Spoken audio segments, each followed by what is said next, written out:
और क्या क्या भाव भर रहे हैं वो। तो चलते हैं हम श्लोक पर। सभी दोनों हाथ जोड़ेंगे, आंखें बंद करके और इसको सुनेंगे। पंकज में सरोवर का सूरज सम तुम हो। पंकज में सरोवर का सूरज सम तुम हो। मुझको अपनी किरणों से जग में खिला देना। मुझको अपनी किरणों से जग में खिला देना। बोलिए देवाधिदेव 1008 श्री आदिनाथ भगवान की जय। हम सबसे पहले श्लोक नंबर 9 को पढ़ेंगे, उसका उच्चारण सीखेंगे। सब अपनी स्क्रीन पे देखिए या फिर अपनी जिनवाणी निकाल के देखिए। आस्तां तवस्तव नमस्तसमस्तिदोषम्। मेरे साथ साथ आप भी बोलेंगे। आस्तां तवस्तव नमस्तसमस्तिदोषम्। त्वत्सङ्गतापि जगतां दुरितानि हन्ति। त्वत्सङ्गतापि जगतां दुरितानि हन्ति। दूरे सहस्रकिरणः कुरुते प्रभेव। दूरे सहस्रकिरणः कुरुते प्रभैव।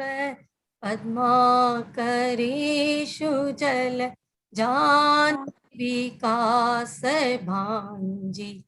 पद्माकरेषु जल विकास भांजी।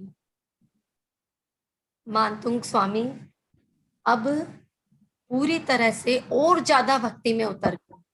अभी तक तो उन्होंने क्या कहा था कि प्रभु मैं आपका जो संस्तवन कर रहा हूं, उस संस्तवन से यानी जो स्तुति कर रहे थे, तो उससे जैसा जो साधारण व्यक्तित्व था वो भी किस में बदल गया था, असाधारण व्यक्तित्व में बदल गया था। कैसे? जैसे मैं तो पानी की बूंद थी तो उसमें मोती जैसी चमक आ गई थी। तो अब वो क्या कह रहे हैं? आस्ताम तवस्तवन मस्त समस्त दोषम। प्रभु समस्त दोषों से रहित, आपके पाठ की बात तो दूर।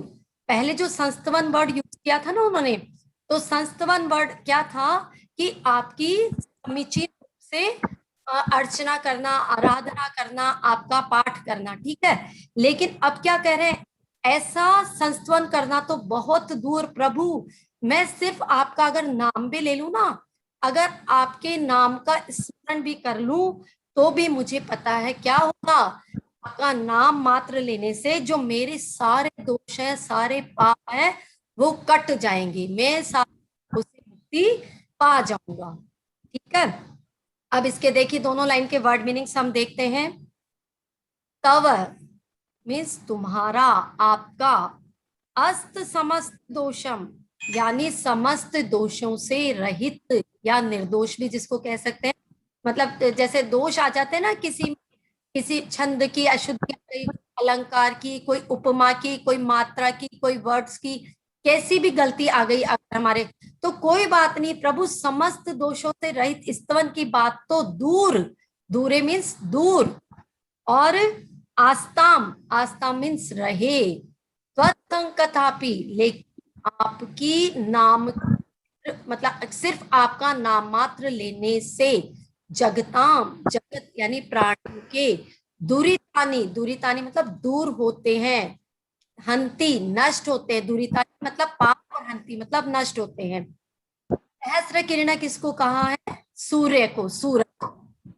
और दूरे आस्ताम दूर ही रहे, किंतु उसकी मतलब उस मतलब सूरज की प्रभा, कांति, आभा, किरण जो भी कहें, एव ही पद्माकरेशु, पद्माकरेशु यानी सरोवर, जो तालाब है, जलाशय है, वो जिसमें कमल खिलते हैं। जल जानी मीन्स और विकास भांजी यानी विकसित होते हैं, खिलते हैं, कुरुते कर देती है। क्या कह रहे हैं? हे प्रभु, आपका समस्त दोषों से रहित पाठ करने की बात बहुत दूर है।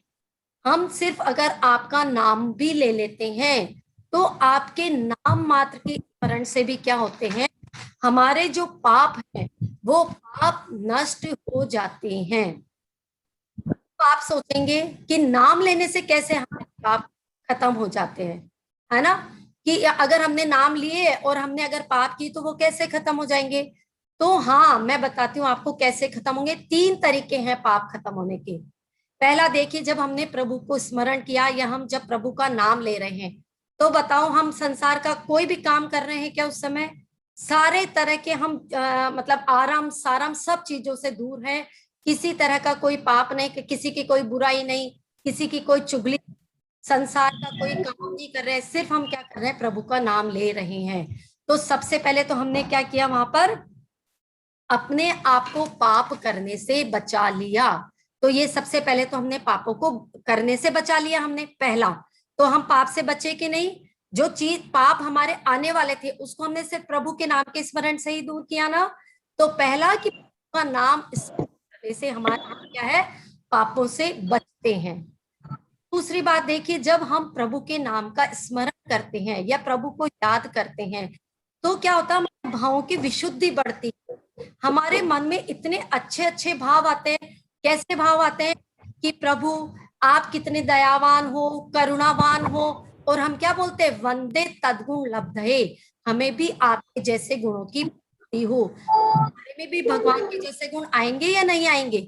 आते हैं ना। तो दूसरा फिर हमने क्या करा? और कौन से गुणों को स्वीकार कर लिया? दया, प्रेम, वात्सल्य, शांति, मतलब ये सब गुणों को हमने धारण कर लिया। तो फिर से हमने क्या किया? पाप कर्म को काट लिया और अच्छे गुणों को हमने ग्रहण कर लिया। ठीक है। और हम कैसे बच सकते हैं पाप से? हमारे कर्मों की जो विशुद्धि है वो इतनी ज्यादा बढ़ गई, अच्छे भाव भी अब हमारे अंदर आ गए। तो अच्छे भाव आने के बाद क्या है? अब हम बुरे कर्म करने का परिणाम भी नहीं करेंगे। जब हमें ये समझ में आ ही गया है कि प्रभु ये जो दया है, प्रेम है, करुणा, हमें ऐसे गुण चाहिए, तो हम काम भी अब कैसा करेंगे? वैसा ही करेंगे। जैसे आपको पता ही है, अगर आम का बीज लगाएंगे तो आम के फल होंगे, और अगर बबूल का वृक्ष बीज लगाएंगे तो वो वैसे फल होंगे, नीम का लगाएंगे तो नीम होगा। तो जब हमें समझ में आ ही गया है कि आपका नाम मात्र का स्मरण करने से पापों का अगर क्षय हो रहा है, तो फिर मैं बुरे काम क्यों करूं? ठीक है। तो इस तरह से क्या होता है? प्रभु का नाम लेने से हमारे जो पाप कर्म है वो खत्म होते हैं। इसीलिए मानतुंग स्वामी ने क्या कहा है कि आपका जो निर्दोष रही स्तवन तो बहुत दूर प्रभु, सिर्फ अगर मैं आपका नाम भी ले लेता हूं तो उस नाम को लेने से क्या है? मेरे सारे पाप कर्म खत्म हो जाते हैं। अब कितनी अच्छी उपमा दी है अगली तीसरी और चौथी लाइन में मानतुंग स्वामी ने। उन्होंने क्या कहा है कि प्रभु मैं तो क्या हूं? सरोवर का कमल हूं। जल जानी मीन्स कमल, पद्मा करेशु यानी सरोवर का। मैं सरोवर का कमल हूं। और वो कमल कब खिलता है? जब उस पे सूर्य की किरणें गिरती है। तो आपने देखा होगा जैसे ही सूरज की किरणें पड़ती है कमल के फूल पे, वो कमल एकदम से खिल उठता है, जबकि रात भर में वो मुरझा जाता है। और पूरे दिन भर जब सूरज की किरणें गिरेगी वो खिला हुआ रहता है। जैसे ही सूरज डूबना शुरू होता है, कमल भी धीरे धीरे मुरझाना चालू हो जाता है या वो खिलना बंद हो जाता है। तो प्रभु मैं भी क्या हूं? मैं उस सरोवर के कमल के समान हूं। और जब आपके नाम की को मैं स्मरण करता हूं और उसकी किरणें जब मेरे ऊपर गिरती है, तो मैं भी उस कमल के समान खिल जाता हूं, मैं भी मुस्कुरा उठता हूं। क्यों मुस्कुरा उठता हूं? क्योंकि मैं मेरे में क्या सारे जो आपके गुण थे उन गुणों ने मेरे अंदर प्रवेश कर लिया है। तो अब इसमें देखेंगे आप कि किसकी उपमा किससे की गई है। जो सूरज है वो कौन है? हमारे प्रभु आदिनाथ भगवान, है ना। उनकी तुलना हमने किससे की है? सूर्य से उनकी तुलना की है कि प्रभु आप सूरज के समान हो। और जो तालाब है, जो सरोवर है, वो क्या है? मेरी भक्ति, मेरे अंदर जो आपके लिए मतलब भक्ति उमड़ उमड़ के आ रही है, मैं बार बार मैं आपको कह रही हूँ, हे गुणियों, हे मुनियों के ईश, हे गुण समुद्र, और इस तरह की जो मेरे में भक्ति उमड़ कर आ रही है वो है सरोवर। और कमल कौन है? जो भक्त है, जो आपके नाम को स्मरण कर रहा है, यानी मैं, क्योंकि मैं आपकी भक्ति कर रही हूं तो वो कमल कौन हो गया? मैं। और अच्छा, अब जो संबंध बना वो किससे बना? सूरज यहाँ पर है क्या? सूरज यहाँ नहीं है ना। वो कितना दूर है सूरज हमारे पृथ्वी से? 7 राजू दूर है। कहने का मतलब बहुत दूर है सूरज है, या चाहे जो हमारे विद्यमान 20 तीर्थंकर, वो हमसे बहुत दूर हैं। लेकिन फिर भी वो हमें कैसे पापों से मुक्ति दिला रहे हैं? जैसे सूरज की किरणें होती ना, वो डायरेक्ट सूरज थोड़ी आता है हमारे पास में, वो अपनी किरणें भेज रहा है, तो उससे वो कमल खिल उठता है। ठीक ही उस प्रकार प्रभु, जो आपकी कृपा है, वो कृपा क्या है? सूरज की किरण है। तो जैसे ही आपकी कृपा हम पे गिरती है तो हम उस कमल के समान खिल जाते हैं। आया समझ में सभी को कि प्रभु का नाम स्मरण करने से हम कैसे खिल जाते हैं, कैसे पापों से हमारी मुक्ति होती है? क्योंकि जो प्रभु की कृपा दृष्टि होती है वो हम पे बरसना शुरू हो जाती है। हम पहले तो पाप करने से बचते हैं, फिर दूसरा क्या होता है? पहले तो हम पाप करते नहीं है, फिर दूसरा हमारी विशुद्ध भावना बढ़ती है, तो वो पाप जहीं के जहीं रुक जाते हैं। और तीसरा, हम में पाप करने के भाव आते ही नहीं है। इसलिए हे प्रभु, आपका निर्दोष स्तवन तो बहुत दूर की बात है, अगर मैं सिर्फ आपका क्या करूं, नाम मात्र भी अगर मैं स्मरण कर लूं तो भी क्या है, मैं पापों से मुक्ति पा सकता हूं। अच्छा, अब जैसे ये जो हम सहस्त्र नाम का पाठ करते हैं, ये क्या है आपको पता ही है ना? जो भगवान के नाम है, सिर्फ इसमें भगवान के नाम है, और उन नाम से ही ये पाठ बना है, सहस्त्र नाम। तो आप देखिए कि कितने ही लोग हैं जो सहस्त्र नाम का पाठ करने से अपने रोग शोक जो भी व्याधि है उन सब से मुक्ति पाते हैं। क्यों? क्योंकि उन्होंने प्रभु के नाम का स्मरण किया है, और प्रभु के नाम में असीम शक्ति होती है। सिर्फ श्रद्धा करने की बात है। प्रभु की तुलना देखो हमने किससे की है? सूरज से की है प्रभु की तुलना। दीपक से की क्या? नहीं की ना दीपक से। क्यों? क्योंकि दीपक क्या है, फिर भी एक लिमिटेड एरिया को प्रकाशित करता है, एक छोटी जगह को प्रकाशित करता है। लेकिन जो सूरज है वो एक साथ तीनों लोगों को प्रकाशित करता है। ठीक है। और दीपक का एक मान लीजिए हवा का झोंकाया तो भी वो क्या है, दीपक बुझ जाता है। लेकिन सूरज है वो बुझता है क्या? नहीं बुझता ना, उसकी किरणें ज्यों की त्यों सौरमंडल में बनी हुई रहती है। तो इसलिए हमने हमारे प्रभु को सूरज की उपमा दी है कि प्रभु आप सूरज के समान हो, और आप हमारे जीवन को, हम कमल हैं तो उसको विकसित कर रहे हो, उसको खिला रहे हो। ठीक है, आया सबको समझ में? चलिए हैंड रेस कीजिए। 9वां नंबर का श्लोक कौन पढ़ के सुनाएगा? हाँ, हैंड रेस कीजिए, जिसको भी सुनाना है 9वां श्लोक, वो हाथ अपना हैंड रेस कीजिए। कौन सुनाना चाहेगा? हैंड रेस कीजिए अपना।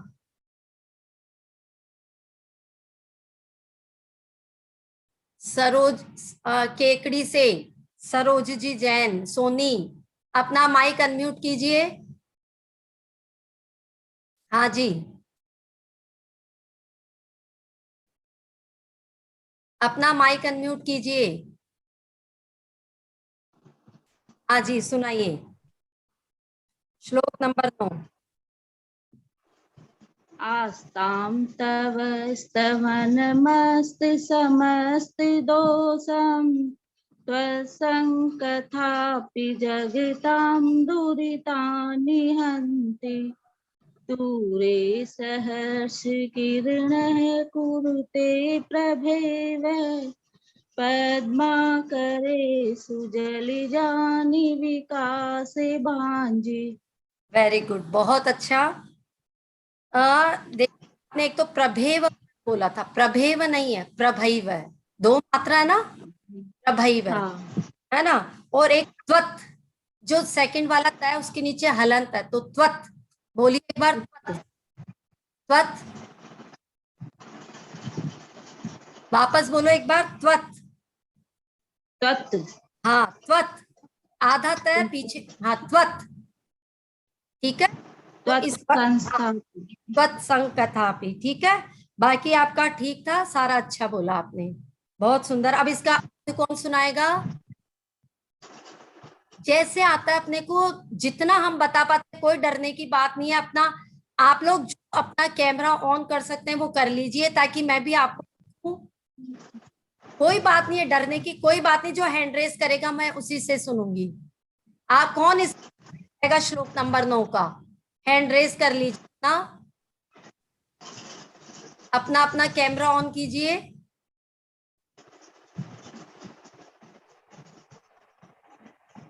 हाँ रविकांता जी,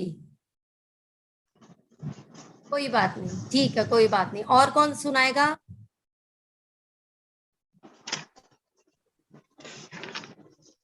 अंशु जी बेंगलोर से,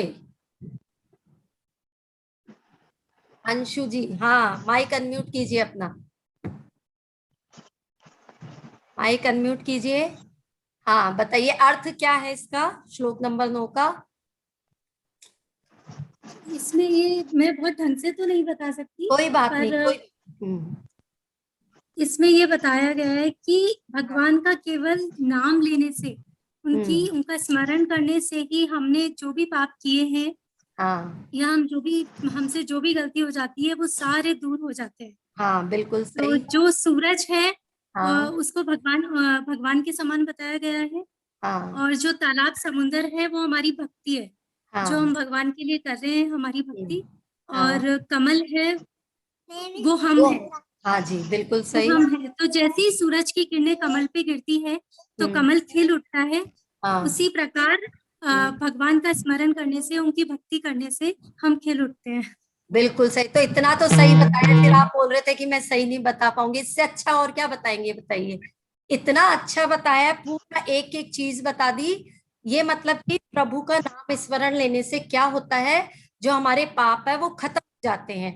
और इसके लिए मानतो स्वामी ने क्या दिया था, एक एग्जाम्पल दिया था कि जैसे कमल कहाँ है, सरोवर में है, और सूरज हजारों किलोमीटर दूर है, फिर भी वो किरण से क्या होता है, कमल खिल उठते हैं। वैसे ही मेरे पाप भी आपकी कृपा दृष्टि पड़ने से सारे पाप खत्म हो जाते हैं। बिल्कुल सही बताया आपने, बहुत अच्छा। अच्छा अब मैं इसका रिद्धि बता रही हूँ आप लोगों को। इसका रिद्धि मंत्र देखिए।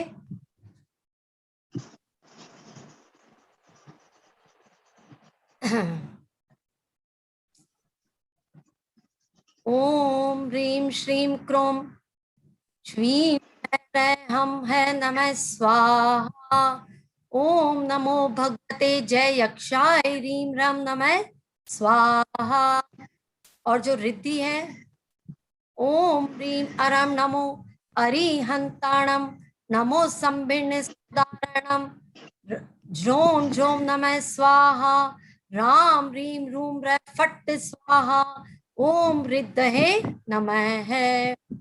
अब इसमें जो कैसे मुनियों को नमस्कार कर रहे हैं, ऐसे मुनि को नमस्कार कर रहे हैं जिनको कैसे रिद्धि प्राप्त है, जो संख्यात योजन तक, ठीक है, मतलब कि एक लिमिटेड एरिया तक क्या है, सभी के प्रश्नों का उत्तर दे सके, है ना। एक दायरे में सीमित जितने व्यक्ति है उनको कि वो उनका उत्तर दे सके, तो उसको हम बोलते हैं सम्मिन्न सोधारणम रिद्धि। तो उन मुनियों को मेरा नमस्कार हो। 9 नंबर का श्लोक का पाठ किस किस के लिए करना बहुत अच्छा, तो मैं डेली बोलती हूँ, पूरा पाठ सभी को ब्रह्म मुहूर्त में शुद्ध वस्त्रों में करना ही चाहिए, पहली बात। अब जिसकी डेट ऑफ बर्थ 9 है, 18 है और 27 है, ठीक है, 9, 18 और 27, तो विशेष रूप से इस श्लोक का पाठ करना ही करना चाहिए। हाँ, फिर 9 नंबर का पाठ करने से क्या होता है, एक तो हमारे बच्चे जो है जिनको कि मोबाइल यूज करने की बहुत ज्यादा आदत पड़ गई है, अगर हम उनकी आदत छुड़ाना चाहते हैं तो हमें क्या करना है, अपने सामने चांदी के बर्तन में, वही चांदी का जो भी कलश है आपके पास में या ग्लास है, पानी भर के रख लीजिए। इस 9 नंबर के श्लोक का पाठ 9 बार रिद्धि मंत्र सहित करने पर, और ये पानी बच्चों को पिला दीजिए, तो उससे हम उनकी जो मोबाइल यूज करने की जो बैड हैबिट पड़ गई है उससे छुटकारा पा सकते हैं। और दूसरा, जब बच्चे का जन्म होता है तो उस समय भी हमें बच्चों को ये वाला श्लोक सुनाना चाहिए, क्योंकि इसका जो 9 नंबर लिखते हैं ना हम, तो जैसे बच्चे का जन्म होता है ना, तो वो कहते हैं 9 नंबर की शेप है वो, तो उस समय हमें अगर अच्छे संस्कार उसमें डालने हैं तो हमें 9 नंबर का श्लोक उसको सुनाना चाहिए। अब जैसे इसमें आज उन्होंने बताया मानतुंग साहब, ये आज हमारे श्लोक का हो गया। कुछ थोड़ा सा एक्स्ट्रा मैं ये बता रही थी कि जब हम बोलते ना कि हमें याद नहीं होता या हमने जैसे ये पढ़ा नहीं तो अभी हमें बहुत अशुद्धि है, तो डरने की कोई बात नहीं है, क्योंकि क्या होता है, हमारा ज्ञानावर्णी कर्म 8 कर्म होते हैं, उसमें से जो पहला कर्म है ज्ञानावर्णी कर्म, तो उस ज्ञानावर्णी कर्म के उदय में आने से क्या होता है, हमें या तो देखो मेमोरी लॉस होता है, या फिर जल्दी से याद नहीं होता है, चीजें हम रख के कहीं कहीं भूल जाते हैं, या और कोई भी चीज जो याद करना चाहते हैं वो हमें याद नहीं होती है। तो हमें इस ज्ञानावर्णी कर्म का से बचने के लिए, जो हम बंद करके आ चुके हैं, अब तो हमें ध्यान रखना ही है ज्ञान। अच्छा, पहले बताती हूँ कि बंद होता क्यों है। ज्ञानावर्णी कर्म का बंद इसलिए होता है कि पहले हमने पूर्व समय में इस कर्म को कैसे बांध लिया, कोई पढ़ रहा था, लिख रहा था, तो हमने उसमें नाना तरह की अड़चने डाली, उसको डिस्टर्ब किया हमने पढ़ने में, लिखने में, या कहीं बाधा पड़े उसकी ज्ञान में, तो इसलिए हमारे वो ज्ञानावर्णी कर्म का बंद हो गया। लेकिन अभी भी हम उस कर्म से छुटकारा पा सकते हैं। कैसे? अब हमें क्या करना होगा, जो भी कोई पढ़ना चाहता है, लिखना चाहता है, तो उसकी आप कैसे भी जैसे मर्जी हेल्प कर सकते हो तो करो।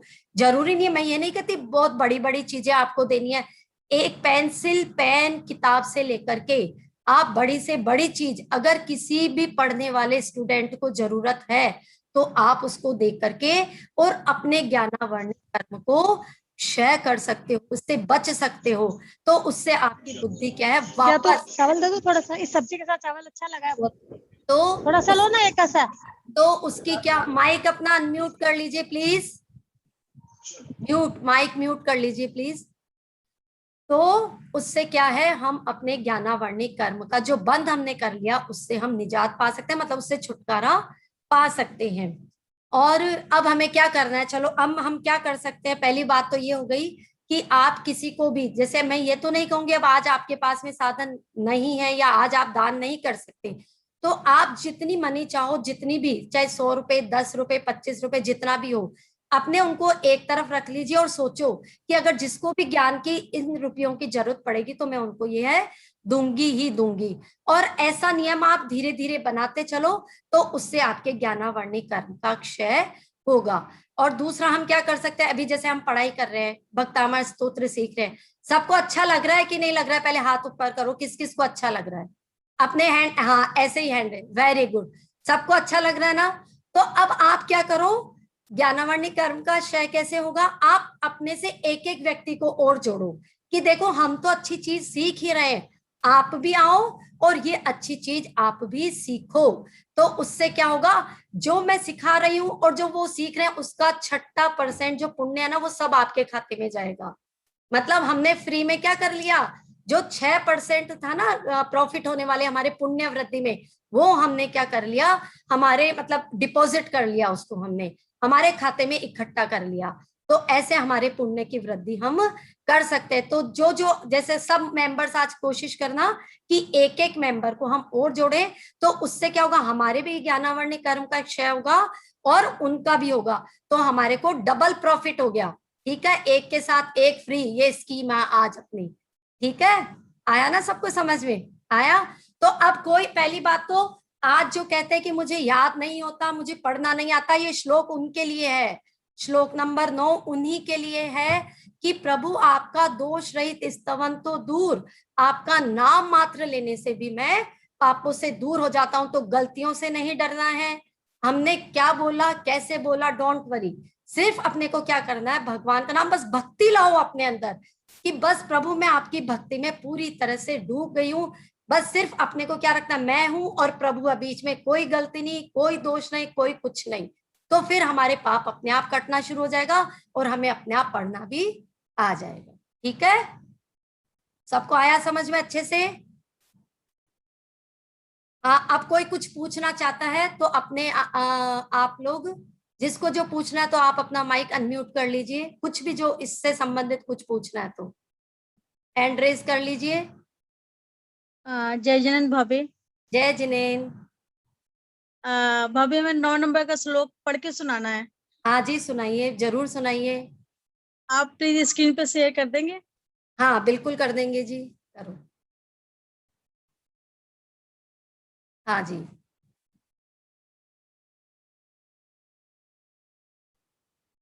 अस्तां तवस्त्वनमस्त समस्त दोषम तत्संकथापि जगतां दुरितानि हन्ति दूरे सहस्र किरणः कुरुते पिर्भैव पद्माकरे सुजलजानि विकासे भांजे। वेरी गुड, बहुत अच्छा। बस एक प्रभैव वर्ड पे थोड़ा सा ध्यान देना, प्रभैव। ठीक है, बाकी आपने ये पिर्भैव। हाँ बहुत अच्छा बोला। लीना जी बोल रहे थे ना? हाँ जी भाभी जी। हाँ, ये भाभी अभी कॉलेज में है और कॉलेज से ये क्लास अटेंड करते हैं, देखिए आप। तो ऐसे ही आप सबको प्रेरित करो कि जो जहां से हो वहीं से अपने, कोई नहीं, आधे घंटे की बात है, अगर हम अच्छे अच्छे जैसे काम करेंगे तो हमारी पुण्य की वृद्धि होगी और ज्ञानावर्णी कर्म जो है उसका क्षय होगा। तो हमें अपने पुण्य में वृद्धि करनी है। अच्छा, और कोई भी सुनाना चाहता है तो सुना सकता है, नहीं तो पहले एक बार हम जिनवाणी स्तुति कर लेते हैं। हाँ, तो जिनवाणी स्तुति के लिए मंजुला जी जैन। मंजुला जी जैन, माइक अपना।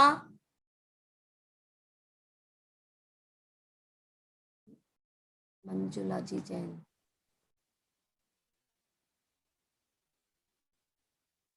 कोई बात नहीं, फिर मंजू, मंजू दीदी, मंजू। हाँ हाँ, आप सुनाइए। नेटवर्क अच्छा अच्छा, कोई हेलो बात नहीं। हाँ कोई सीमा बात जी, नहीं। हाँ जी, हाँ जी। नेटवर्क प्रॉब्लम आ रही है। अच्छा ठीक है, कोई नहीं। आज फिर किशनगढ़ से आपकी नाम राशि मंजू जी जैन है, किशनगढ़ से, वो सुनाएंगी जिनवाणी स्तुति। हाँ। तुम्हारी जिनवाणी हरि तो जय जयकार, हमारी माँ जिनवाणी हरि तो जय जयकार। चरण में राखी लीजो, पाव सागर तारी दीजो, कर दीजो इतनो उपकार। हरि तो जय जयकार, हमारी माँ जिनवाणी हरि तो जय जय का तारा बेटा, दुखड़ा सब जग सामेटा, राचो समय को पार। हरि तो जय जयकार, हरि नाथ निवाणी हरि तो जय जयकार। जो तेरी आवे भवसागर से तिहारे, हुई है तारण हार। हरि तो जय जयकार, हरि माँ जिनवाणी हरि तो तो जय जय जय। जिनवाणी भारती तो जपो दिन तेरा प्रणाम वो पावे सुखी। जानी के ज्ञान से तुझे रोका लो, तुम्हारी मदद राधे। आप भी बोलो, गाइए, आदिकल गाएंगे। बोलो जिनवाणी माता की जय। हाँ, अब कोई कुछ सुनाना चाहता है तो बता दीजिए, लोग सुनाना है या? हाँ जी। मैं ये कह रही थी कि आप रोज एक त्याग भी दिलाइए। हाँ ठीक है, ठीक है, तो आज ठीक है। आज वैसे त्याग नहीं करवाया है, आज मैंने दान करवाया है। किसका? आ, जी, मनीष जी सोनी, अपना माइक अपना माइक अनम्यूट कीजिए, क्या बोलना चाह रहे हैं आप? हाँ, वो मैं मंत्र बोलना चाहता हूँ, यही वाला। हाँ जी, बोलिए। आस्तां तव स्तव नमस्त समस्त दोषम त्वत्संकृता विजयतां दुरितानि हन्ति दूरे सहस्र। अनम्यूट है एक बने ना। करेषु जलजा निविकास भांजी। बहुत अच्छा, बहुत सुंदर। अच्छा बोला आपने, सारा बढ़िया बोला। हाँ, तो मैं अंशु दीदी को बोल रही थी कि आज मैंने त्याग तो नहीं करवाया, दान करवाया। अपने ज्ञान कर्म, जो ज्ञानावर्णी कर्म बांधा था ना, उसका क्षय करने के लिए। लेकिन फिर भी आज का जो त्याग है हमारा, वो त्याग होगा झूठ नहीं बोलना है हमें। हम पापों की तरफ से मुक्ति पाना चाह रहे हैं ना, तो एक दिन हम कोई भी इस, देखो जो मोटे रूप में झूठ है वो तो बोलना ही नहीं है। और ऐसा झूठ तो बिल्कुल नहीं बोलना है जिससे किसी को क्या हो रहा हो, कष्ट पहुंच रहा हो, पीड़ा पहुंच रही हो, या फिर किसी का बुरा हो रहा हो। हमें ऐसा झूठ तो बोलना ही नहीं है।